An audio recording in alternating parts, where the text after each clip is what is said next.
Subscribe करिए hi-fi study channel को, bell icon को प्रेस कीजिए लेटेस्ट वीडियो अपडेट सबसे पहले पाने के लिए। भाइयों सभी लोग जल्दी से स्टार्ट करते हैं आपके डीएलएड थर्ड सेमेस्टर हिंदी के कुछ अति लघु उत्तरीय बहुत ही महत्वपूर्ण प्रश्न जो अधिकतर करके आपके एग्ज़ाम में आते हैं और हमेशा पूछे जाते हैं और बहुत इंपॉर्टेंट है, महत्वपूर्ण है। इनकी आप लोग ज़रूर प्रैक्टिस कर लें। और जिन लोगों को अभी तक लगता था कि भाई हिंदी है, हिंदी में क्या है, हिंदी आसान है, तो अभी वो प्रश्न पढ़ेंगे, उत्तर देखेंगे, खुद का आकलन करेंगे स्वयं से कि कितने उन्हें पहले से आते थे। सभी को पता चल जाएगा, अंदाज़ा लग जाएगा खुद ब खुद कि हिंदी आसान है या टफ है। लेकिन हाँ, आसान हो जाएगी अगर आप लगातार बने रहे, साथ प्रैक्टिस लगातार करते रहे, तो अभी भी आपके पास मतलब भर का वक्त है कि आप कंप्लीट कर लेंगे। तो समय ना वेस्ट करते हुए जल्दी से स्टार्ट करते हैं भाई। तो पहला क्वेश्चन आपका है, कबीर दास जी किस विचारधारा के कवि थे? तो उत्तर हो जाएगा कबीर दास हिंदी भक्ति काव्य धारा की ज्ञानाश्रयी शाखा के प्रधान कवि थे। कई कई धाराएं होती है, जैसे भक्ति मार्ग होता है, तो वैसे ये ज्ञानाश्रयी के थे। ठीक है, अगला देखते हैं प्रश्न, कबीर दास जी का जन्म कब और कहाँ हुआ? तो कबीर दास जी का जन्म संवत 1455 में वाराणसी में हुआ था। देखिए भाई, कंफ्यूज नहीं होना है। बहुत से लोग याद तो कर लेते हैं लेकिन वे कबीर दास जी और तुलसीदास जी में बहुत कंफ्यूज रहते हैं। तो इस हिसाब से आपको याद करना है कि भाई कबीर दास का कबीर दास में ही लिखेंगे, है कि नहीं, कि पता लग रहा है वहाँ तुलसीदास का लिखा है और लग रहा है खुश भी हो रहे हैं कि हम तो लिख के आए हैं, बाद में पता चला सब गलत हो जा रहा है। तो इसलिए ध्यान से पढ़ेंगे। ठीक है, आगे देखते हैं, कबीरदास का पालन पोषण किसने किया था? कबीरदास जी का पालन पोषण किसने किया था? तो कबीरदास जी का जन्म से ही ब्राह्मण थे, मगर उनका लालन पालन नीमा और नीरू नामक जुलाहा द्वारा किया गया। ठीक है, थे तो वे ब्राह्मण, लेकिन उनका जो पालन पोषण हुआ भाई वो था नीरू और नीमा नामक दो जुलाहे थे, मतलब पति पत्नी थे आपस में, उनके द्वारा किया गया। जुलाहा जानते हैं क्या होता है? जो मछली उछली पकड़ते हैं। ठीक है, उनके बारे में बताया रहा है। तो अगला प्रश्न, कबीरदास जी के गुरु का क्या नाम था? तो कबीरदास जी के गुरु थे महात्मा रामानंद जी। कौन थे? महात्मा रामानंद जी। अगला, कबीरदास जी की पत्नी का क्या नाम था? कबीरदास जी की पत्नी का नाम लोई तथा कमाल और कमाली दो संतानें थी। दो संतानें थी, उनका क्या नाम था? कमाल और कमाली, और उनकी पत्नी का नाम लोई। ठीक है, आगे अगला प्रश्न, कबीरदास जी की काव्य कृतियों का वर्णन कीजिए। कबीरदास जी की काव्य कृतियों का वर्णन कीजिए। उत्तर है कबीरदास जी का काव्य संग्रह बीजक है।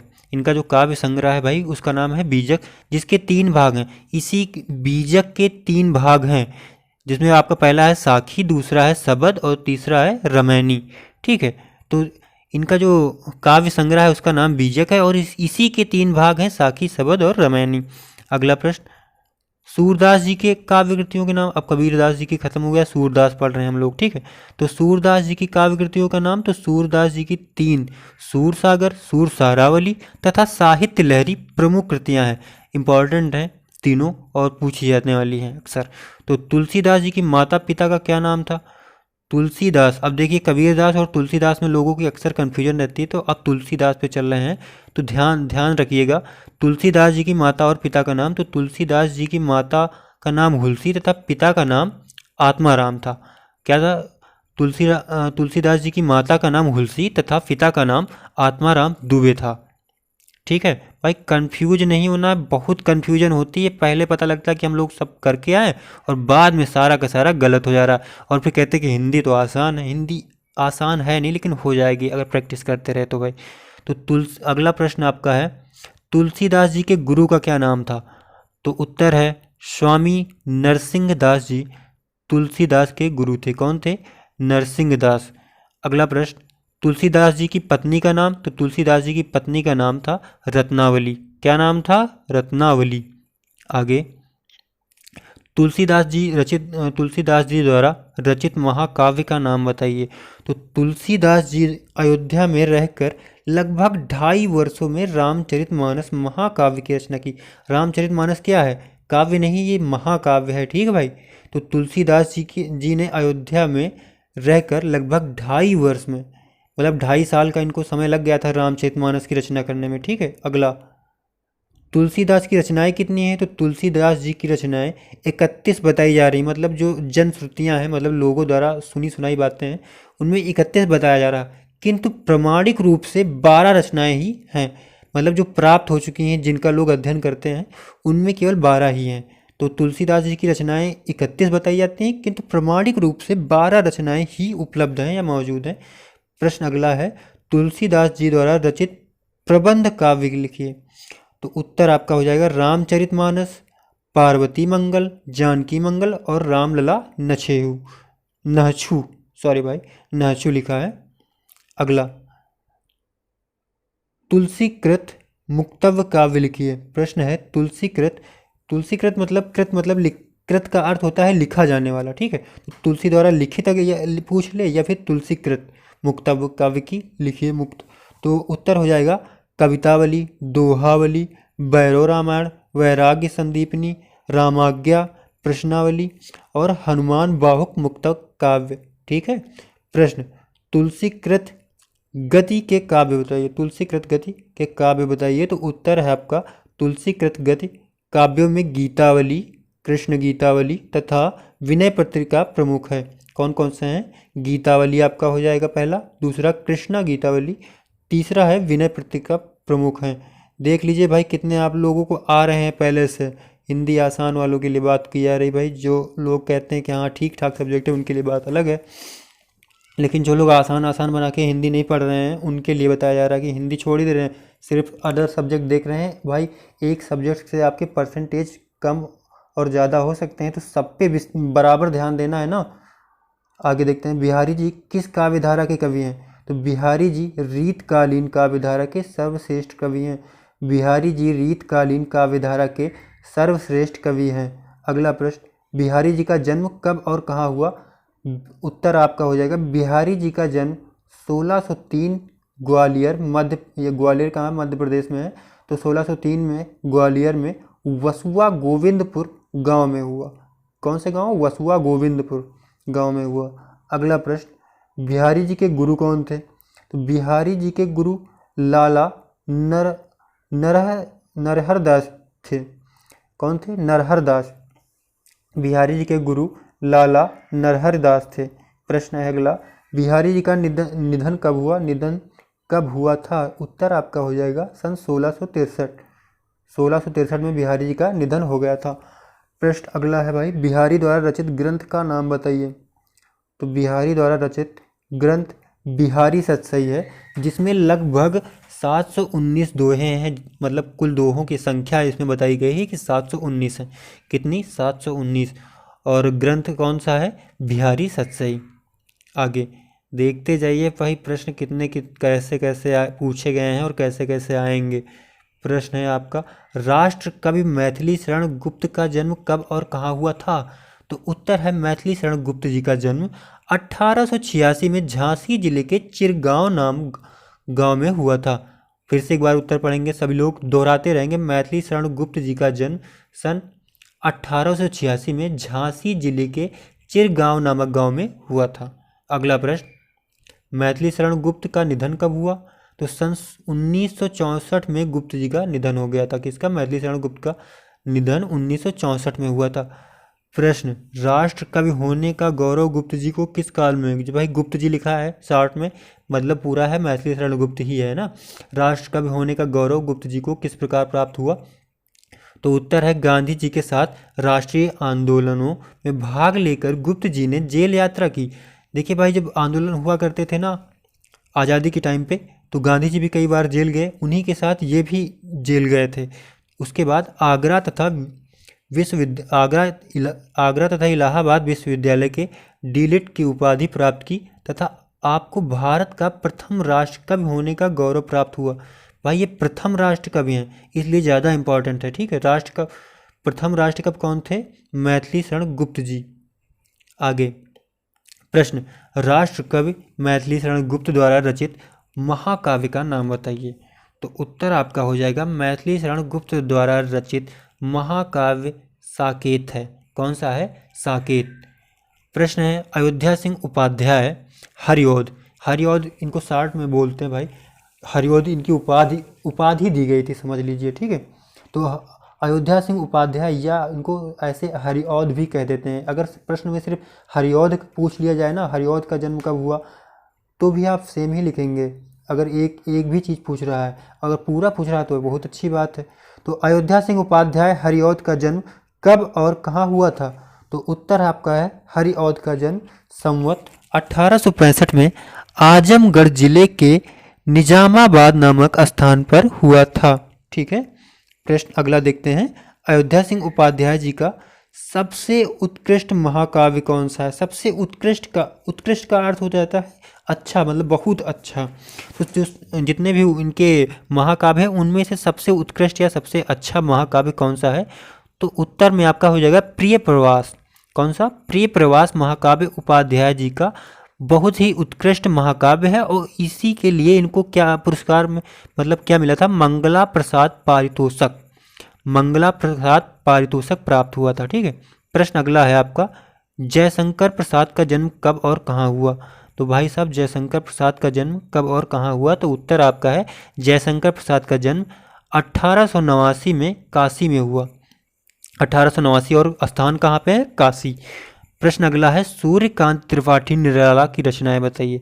सूर्यकांत त्रिपाठी निराला जी की रचनाएं बताइए। तो उत्तर है भाई बहुमुखी प्रतिभा। देखिए बहुमुखी का अर्थ ही हो जाता है जो कई क्षेत्रों में निपुण हो, कई चीज़ों में जिसको महारत हासिल हो, बहुमुखी का अर्थ ही वही हो जाता है। ठीक है, वो कोई भी क्षेत्र हो सकते हैं, लेकिन एक से अधिक उसे ही कहेंगे जब बहुमुखी। तो जहाँ पे बहुमुखी हो जाए वहाँ मतलब कई क्षेत्रों में इनकी प्रतिभा थी, निपुण थे, तो इसलिए बहुमुखी शब्द का प्रयोग हो रहा है। तो उत्तर है बहुमुखी प्रतिभा के धनी निराला जी ने उपन्यास, कहानियाँ, रेखा चित्र, नाटक, जीवनी तथा निबंधों के अतिरिक्त अंग्रेजी, बंगला तथा संस्कृत के अनेक ग्रंथों का अनुवाद भी किया था।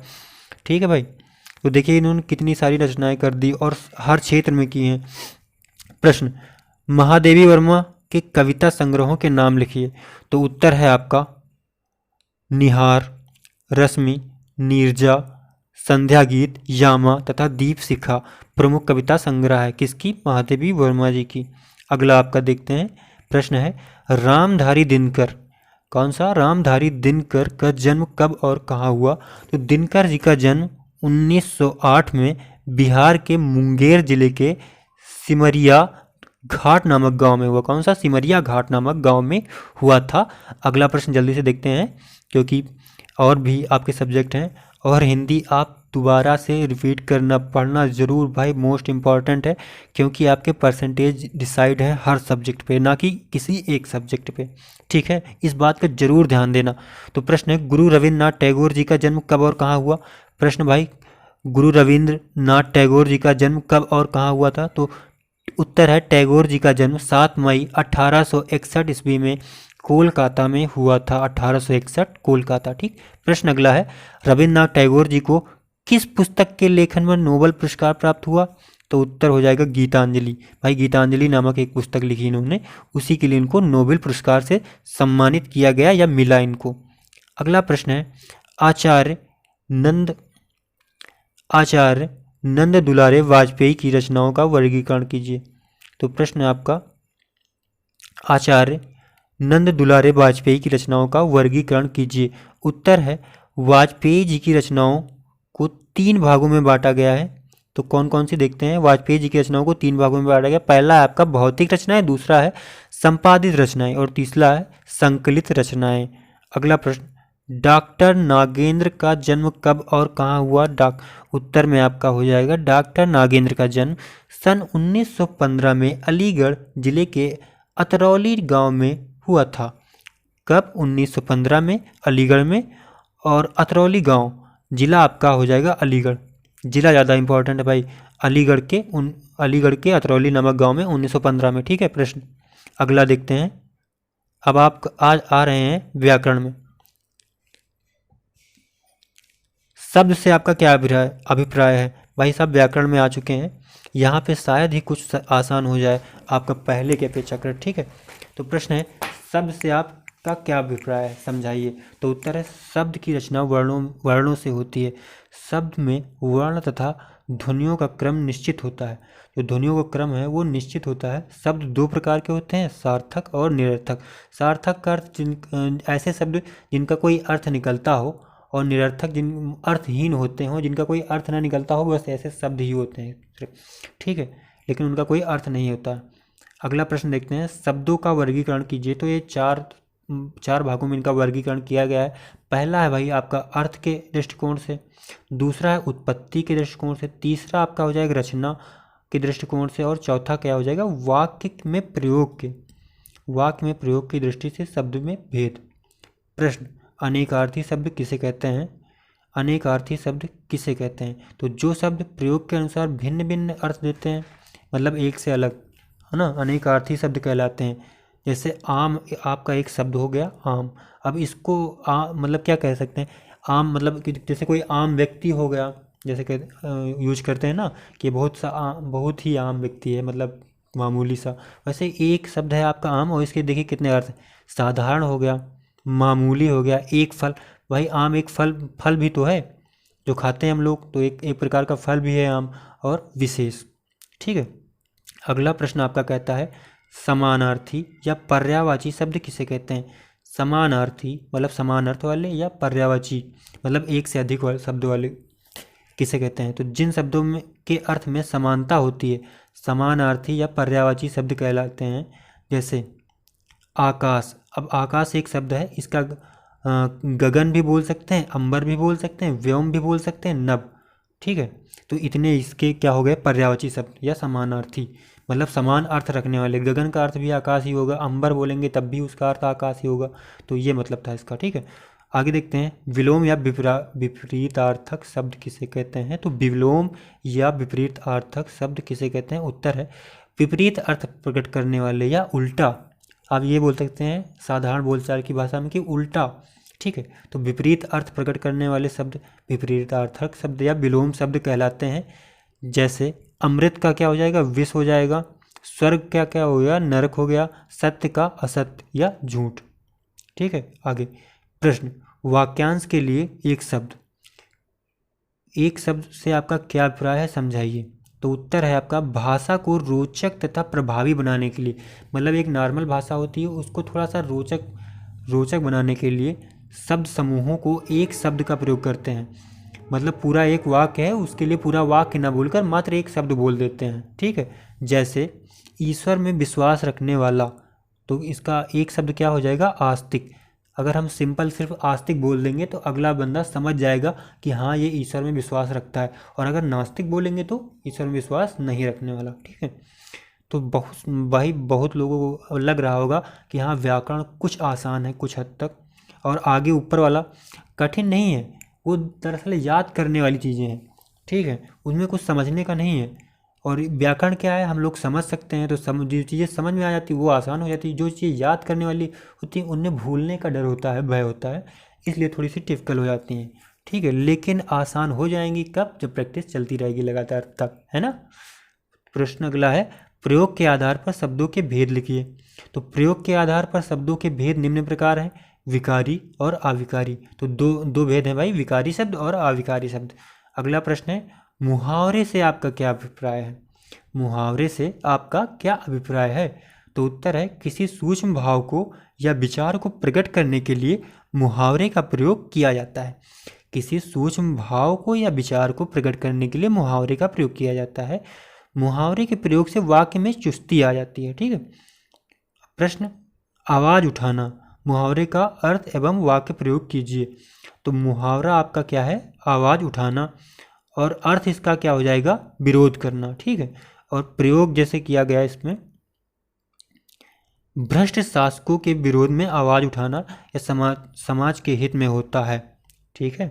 वाक्य प्रयोग क्या हो गया, भ्रष्ट शासकों के विरोध में आवाज़ उठाना समाज के हित में होता है, ठीक है। प्रश्न, स्वतंत्र लेखन का अभिप्राय स्पष्ट कीजिए। क्या है, स्वतंत्र लेखन का अभिप्राय स्पष्ट कीजिए। तो उत्तर है, स्वतंत्र लेखन से अभिप्राय किसी पूर्वाग्रह अथवा वैमनस्य से मुक्त होकर लिखित अभिव्यक्ति करना स्वतंत्र लेखन है। मतलब इसमें ज़्यादा आपको व्याकरण का, किसी चीज़ को लिखने के लिए आपको व्याकरण का ध्यान रखना पड़ता है भाई, और सेंटेंस क्या बन रहा है, मतलब उसके लिए भी बहुत ध्यान देना पड़ता है। लेकिन स्वतंत्र लेखन में ऐसा नहीं, जैसे कि कोई कविता करनी पड़ती है तो उसमें क्या छंद आने वाला है, क्या मुक्तक लगाया जाए भाई, अगला स्टेप क्या रखा जाए, इन सबको तुक तुक या ताल भिड़ाना पड़ता है जिससे कविता सुनने में इंटरेस्टिंग लगे या लेख पढ़ने में इंटरेस्टिंग लगे। लेकिन स्वतंत्र लेखन में ऐसा कुछ नहीं है, ठीक है। जैसे हम आम लोग लिखते हैं वैसे ही लिखते चले जाते हैं, तो इसी को क्या कह देंगे, स्वतंत्र लेखन। अगला देखते हैं, राष्ट्रीय पर्व किसे कहते हैं भाई, सिंपल क्वेश्चन है।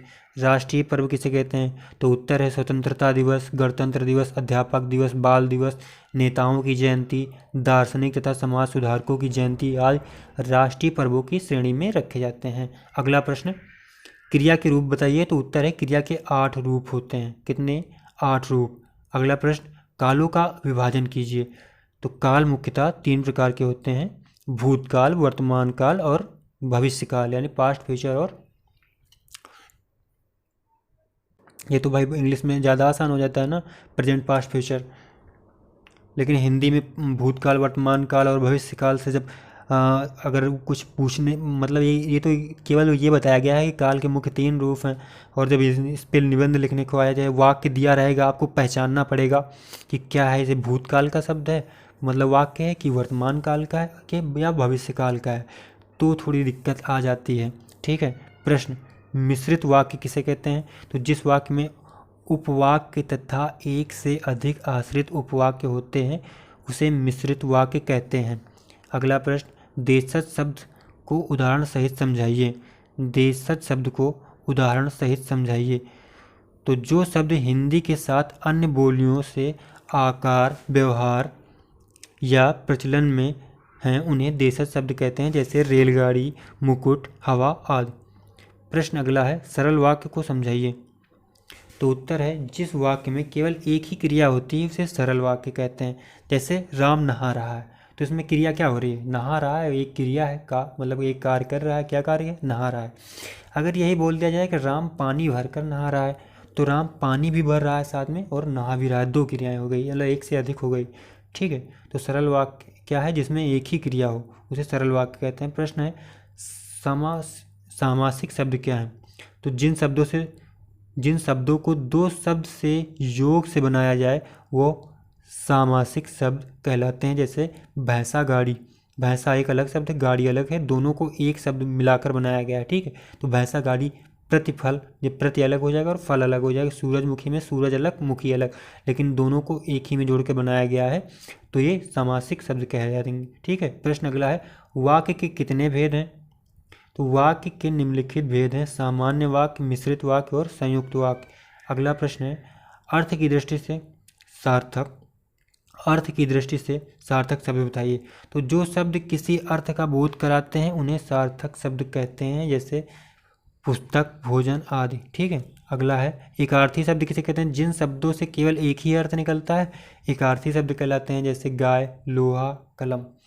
अगला प्रश्न आपका, समश्रुति भिन्नार्थक शब्द किसे कहते हैं, तो जो शब्द पढ़ने तथा सुनने में एक जैसे लिखते हैं, जो पढ़ने में भी और सुनने में भी एक जैसे लिखते हैं, उनका अर्थ करने पर भिन्नता पाई जाती है, लेकिन जब उनका अर्थ निकालते हैं तो उनमें भिन्नता पाई जाती है, उन्हें समश्रुति या भिन्नार्थक शब्द कहलाते हैं। जैसे आहट, आहत, आहट या आहत, छल और छाल आदि। तो ये रहे आपके कुछ बहुत महत्वपूर्ण जो अधिकतर करके हिंदी में पूछे गए हैं अब तक और पूछे जाने की संभावना भी आगे है। तो भाई ऊपर वाले जो क्वेश्चन थे उनमें कन्फ्यूजन बहुत रहता है, जैसे कबीरदास और तुलसीदास, है ना, आता क्या है और लिख के हम आते हैं और हम खुश भी रहते हैं कि हाँ हम लिख के आए हैं, लेकिन जब बुक उठा के देखते हैं तो पता लगता है कि गलत हो गया। तो इसके लिए ऐसी स्थिति आए ही ना, इसलिए प्रैक्टिस आपकी बहुत ही मजबूत होनी चाहिए, और वो कैसे होगी, खुद से भी होगी, और यहाँ पे चैनल पे लगातार आप बने रहेंगे अगर, तो डेली आपको अगर मिलता रहेगा ऐसा मटेरियल तो आपकी प्रैक्टिस यहाँ भी अच्छे से हो जाएगी, ठीक है भाई। तो पढ़ते रहें, खुश रहें, ओके, जय हिंद।